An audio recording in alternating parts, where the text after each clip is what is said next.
starter med at lave en trekant, hvor den her side, den kalder vi A, og den her side, den kalder vi B, og hypotenusen kalder vi C.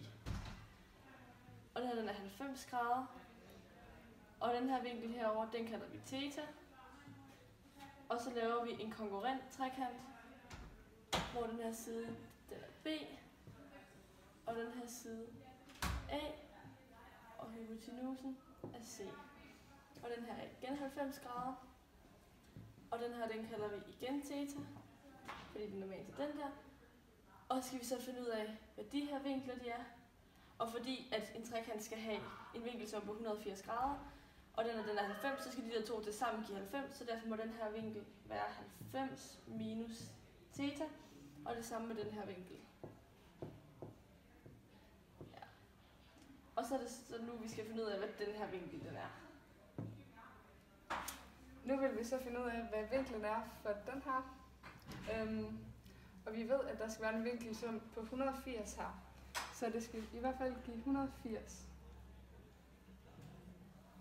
Og så starter vi med at tage den her vinkel, som så hedder theta. Og så tager vi den her vinkel, som hedder 90 minus theta.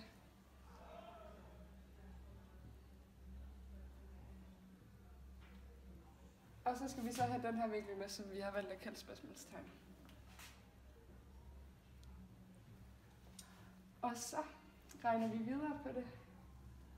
Og den skal stadig give 180. Så kan vi se, at theta, den går ud med den her theta. Så der står 90 plus spørgsmålstegn. Og så for at finde ud af, hvad spørgsmålstegnet er, så trækker vi så 90 fra begge sider. Og så bliver den så 90. Så derfor ved vi, at det her det er en ret vinklet. Ja. Okay. Nu laver vi det så til en trapez, ved at tegne en linje her.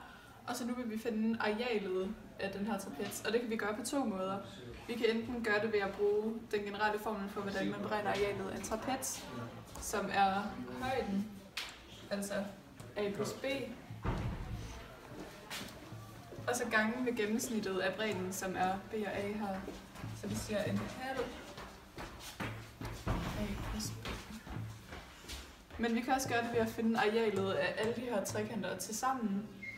Og så kan vi starte med at tage arealet af den her. Og det er a gange b gange en halv. Men den har vi også herover, så vi sætter 2. Så har vi arealet af de her to. Og så for at finde arealet af den her, så skal vi sige c gange c, som er det samme som c anden. Så vi siger plus c anden, og så gange med en halv. Er det det? Det her kan vi så omskrive til en halv gange med a plus b i anden. Det er det samme som det her.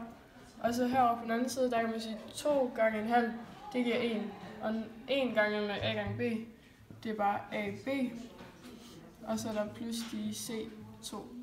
C anden gange en halv. Og så her, for at få de halve væk, så kan vi gange begge dele med 2. Og herovre. Så vi har tilbage a plus b anden er lige med, og så 2 gange ab, 2ab, og så 2 gange en halv c anden, det er bare c i anden.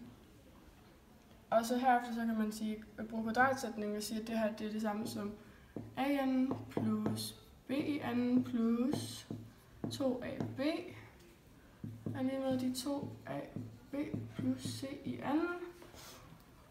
Og så har vi begge sider 2ab begge sider, så det kan vi bare, altså det kan man minus fra. Så tilbage der har vi bare a i anden plus b i anden er lige med c i anden. Og så har man Pythagoras sætning.